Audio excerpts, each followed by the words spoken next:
Hello everyone, this is your educator Mansi Gupta.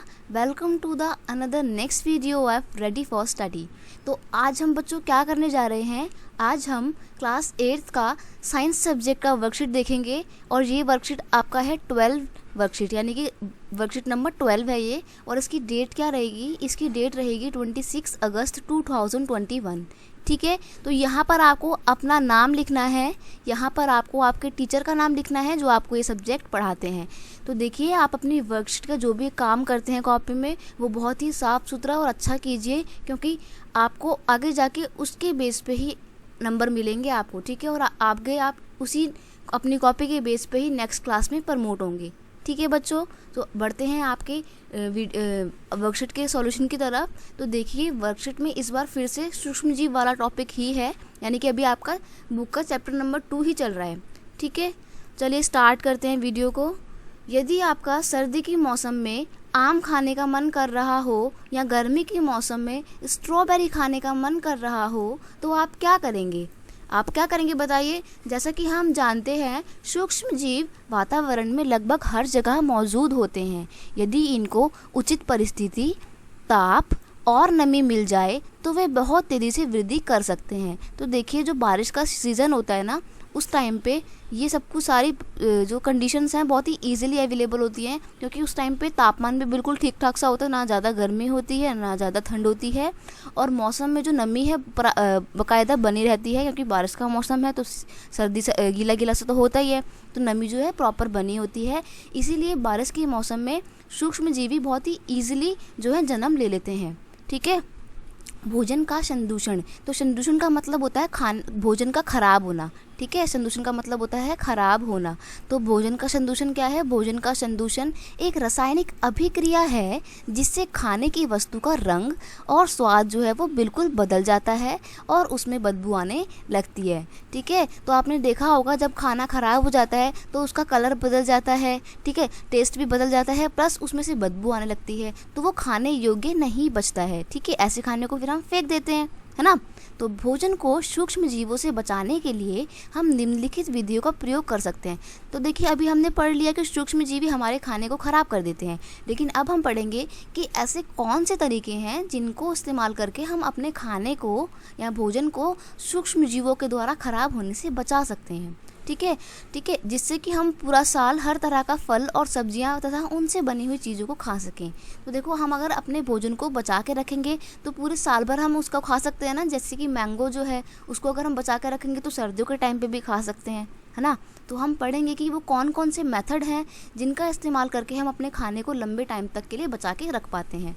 ठीक है, तो पढ़ते हैं नंबर 1, रासायनिक उपाय। तो सबसे पहला मेथड है वो है रासायनिक उपाय। इसमें हम खाने को कुछ रासायनिक चीज़ों को मिला के या रसायन को मिला के, यानी कि केमिकल्स को मिला के अपने खाना को बचाएंगे। ठीक है, तो जीवों और सूक्ष्म जीवों से बचने के लिए कुछ रसायन मिला देते हैं, जैसे कि सोडियम बेंजोएट। पहला है रसायन सोडियम बेंजोएट और दूसरा है सोडियम मेटाबाइसल्फाइड। ठीक है, नाम थोड़े बड़े बड़े हैं लेकिन आपको याद करने पड़ेंगे। तो याद करने का सबसे बढ़िया तरीका है कि आप इनको बार बार पढ़िए। ठीक है, तो वो आपको ऑटोमेटिकली याद हो जाएंगे और आपको पता भी नहीं लगेगा।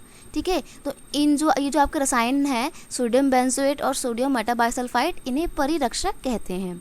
ठीक है बच्चे, नेक्स्ट है नमक के द्वारा परिरक्षण। तो हम चीज़ों को ना नमक से कोटिंग करके भी बचा के रख सकते हैं, जैसे कि मांस, मछली, आम को सूखे नमक से ढक देते हैं, जिससे कि सूक्ष्म जीवों की वृद्धि नहीं होती। आपने देखा होगा आपके घर में भी मम्मी कच्चे आम में जो है नमक की कोटिंग करके रख देती हैं, तो वो पूरे बहुत टाइम तक चलता है, इवन 1 साल तक भी रह पाता है। ठीक है, लेकिन नॉर्मली अगर हम आम रखते हैं तो वो 1 हफ्ते से ज़्यादा नहीं चलता है। क्यों नहीं चलता है? क्योंकि उसमें हमने नमक की कोटिंग नहीं की थी।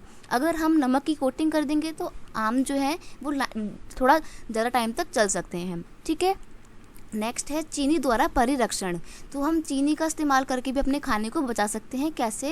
क्योंकि देखो, चीनी के प्रयोग से खाद्य पदार्थों की नमी जो है वो बिल्कुल कम हो जाती है, नमी में कमी आती है, जिससे जीवाणुओं की वृद्धि जो है रुक जाती है। अभी मैंने आपको बताया ना कि सूक्ष्मजीवी कहाँ जन्म लेते हैं, जहाँ पर उनको नमी ज़्यादा मिलती है, जैसे कि बारिश के मौसम में। ठीक है, तो जो चीनी है उसमें उसको डालने से खाने में नमी कम हो जाती है, इससे वो लंबे टाइम तक सेव रहता है खाना हमारा और जीवाणुओं की वृद्धि उसमें रुक जाती है। तो इसका बहुत बढ़िया एग्जांपल है जैम। जैम में चीनी पड़ी हुई होती है और आप उसको कितने टाइम तक इस्तेमाल भी करते हैं ना, ख़राब भी नहीं होती है वो। तो वो जैम में चीनी पड़ी होती है, इसलिए ख़राब नहीं होती है। नेक्स्ट है तेल एवं सिरके के द्वारा। तो देखो हम किसी किसी चीज़ में तेल भी डालते हैं, जैसे कि अचार में हम तेल डालते हैं, देखा होगा आपने, आपकी मम्मी आम का अचार बनाते हैं तो गर्मियों के मौसम में जब आम का अचार बनता है तो मम्मी उसमें तेल डालती है ना, तो वो तेल इसीलिए डालती हैं ताकि आपका अचार जो है वो लंबे टाइम तक चले, और फिर आम का अचार आपका 1 साल भी चल भी जाता है ना। तो अचार, सब्जी, फल, मांस व मछलियों का परिरक्षण तेल व सिरके के द्वारा किया जाता है। हम लोग अचार में तेल भी डालते हैं और सिरका भी डालते हैं, सिरके वाला अचार भी होता है ना, तो अचार में सिरका इसीलिए डाला जाता है ताकि जो है अचार जल्दी से ख़राब ना हो। ठीक है। नेक्स्ट है गरम एवं ठंडा करके। अब आपने देखा होगा आपकी मम्मी कहती है दूध उबाल लो, ठीक है, या दूध उबाल नहीं सकते तो फ्रिज में रख दो, क्योंकि क्या होता है दूध उबालते हैं तो तापमान बहुत ज़्यादा बढ़ जाता है, तो जब बहुत ज़्यादा तापमान होता है तब सूक्ष्म जीवी उसमें जन्म नहीं ले पाते, तो दूध नहीं ख़राब होता है। ठीक है। और अगर आप फ्रिज में रख देते हो तो फ्रिज का तापमान बहुत कम होता है, जब तापमान बहुत कम होता है तो सूक्ष्म जीवी की वृद्धि उससे भी रुक जाती है। ठीक है। तो चीज़ों को गर्म करके और ठंडा करके जो है हम अपने खाने को बचा सकते हैं। एक मेथड और होता है जो इसमें नहीं लिखा, वो है धूप में रख के। आपने देखा होगा ना दालों को मम्मियाँ धूप में रखती हैं, क्यों रखती हैं? क्योंकि धूप लग जाती है तो चीज़ें जो हैं गर्म हो जाती हैं। ठीक है। और गर्म होने के बाद फिर से उसमें सूक्ष्मजीवी जन्म नहीं ले पाते, और अगर होते भी हैं तो वो नष्ट हो जाते हैं। ठीक है। नेक्स्ट है पाश्चुरीकरण। तो पाश्चुरीकरण क्या होता है, इसके बारे में हमने आपके असेसमेंट में क्वेश्चन भी देखा था एक, फिर भी पढ़ते हैं हम। दूध को 70 डिग्री सेंटीग्रेड पे 15 से 30 सेकंड के लिए गर्म करते हैं। तो पहले तो दूध को 70 डिग्री के तापमान में क्या करते हैं, गर्म कर देते हैं 15 से 30 सेकंड के लिए, फिर उसको एकदम से ठंडा कर देते हैं, यानी कि एकाएक ठंडा कर देते हैं, और फिर उसको थैलियों में भर लेते हैं। ऐसा करने से सूक्ष्म जीवों की वृद्धि जो है वो रुक जाती है। इस पूरे प्रोसेस को क्या बोलते हैं, पाश्चुरीकरण कहते हैं। अब आप देखा होगा आपने आपके घर में अमूल की थैली का दूध और क्या कहते हैं मदर डेयरी की दूध और DMS की दूध की थैलियाँ आती हैं ना, तो वो थैलियों में दूध ख़राब क्यों नहीं होता है, इसलिए ख़राब नहीं होता है क्योंकि वो पाश्चुरीकृत दूध होता है। ठीक है। पाश्चुरीकृत करके हम दूध को काफ़ी लंबे टाइम तक जो है पैकेटों में रख सकते हैं। ठीक है। दुकान में देखा होगा ना, सुबह से शाम तक रखे रहते हैं और ख़राब भी नहीं होते हैं। इस पाश्चुरीकरण की खोज किसने की थी? इसकी खोज सबसे पहले लुईस पाश्चर नामक वैज्ञानिक ने की थी, और उन्हीं के नाम पे इसका नाम पाश्चुरीकरण या पाश्चराइजेशन बढ़ गया। ठीक है। पाश्चुरीकृत दूध को हम बिना उबाले भी इस्तेमाल कर सकते हैं। तो आप दुकान से डायरेक्ट लाके दूध पियेंगे तो ख़राब नहीं लगेगा, वो आपको टेस्टी लगेगा बल्कि। ठीक है। नेक्स्ट है भंडारण एवं पैकेजिंग। तो चीज़ों को जो है हम अच्छे से पैकेट में बंद करके रखते हैं जिससे कि वो ख़राब ना हो। जैसे कि मेवे हो गई, सब्जियां हो गई, इनको हम वायुरोधी सील किए गए पैकेट में रख देते हैं जिससे कि सूक्ष्म जीवों से सुरक्षा होती है। मतलब इनको हम ऐसे पैकेट में रखते हैं जिनमें वायु कहीं से भी एंटर नहीं कर पाती। जैसे आपने देखा होगा कि मेवे यानी कि बादाम काजू के पैकेट देखे होंगे, एकदम बिल्कुल टाइटली पैक्ड होते हैं। देखो कितना टाइटली पैक्ड है ना, इसमें किसी और चीज़ के लिए कोई स्पेस ही नहीं है। तो ऐसा इसलिए क्योंकि इसके अंदर बिल्कुल भी हवा नहीं है। अगर कोई हवा होती तो सूक्ष्म जीवी जन्म ले सकते थे। ठीक है। इसमें कोई भी हवा नहीं है तो सूक्ष्म जीवी जन्म नहीं ले पाएंगे, और इससे वो चीज़ हमारी ख़राब भी नहीं होगी। ठीक है। अब यहाँ पे आपको 4 क्वेश्चन दिए हैं। ठीक है। आगे की स्लाइड में हम डायरेक्ट आंसर पढ़ते हैं क्वेश्चंस के। किन्हीं 2 रासायनिक परिरक्षक के नाम बताओ। तो 2 केमिकल्स के नाम लिखने हैं जिनसे हम अपने खाने को बचा पाते हैं। एक है सोडियम बेंजोएट और एक है सोडियम मेटाबाइसल्फाइड। ठीक है। आपको ये नाम याद करने पड़ेंगे as it is. Question number 2 है खाद्य परिरक्षण के कोई 4 तरीके बताइए। तो देखिए मैंने अभी आपको ऊपर 5-6 तरीके बताए थे ना, उसमें से 5 मैंने यहाँ पे लिख भी दिए हैं। आप इनमें से कोई 4 कॉपी कर सकते हैं। ठीक है।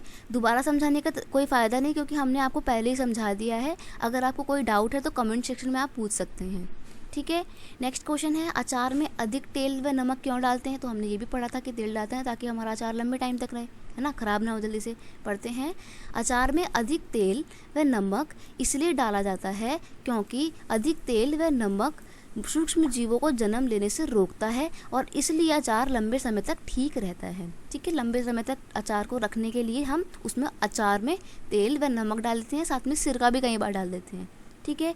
नेक्स्ट क्वेश्चन है आम से बनने वाली किन्हीं 4 चीज़ों के नाम बताओ जिनको हम परिरक्षण करके रख सकते हैं। मतलब आम से बनी हुई कुछ ऐसी चीज़ों के नाम बताओ जिनको हम लंबे टाइम तक स्टोर करके रख सकते हैं। तो वो है आम की चटनी, ठीक है, इसको हम काफ़ी टाइम तक रख सकते हैं।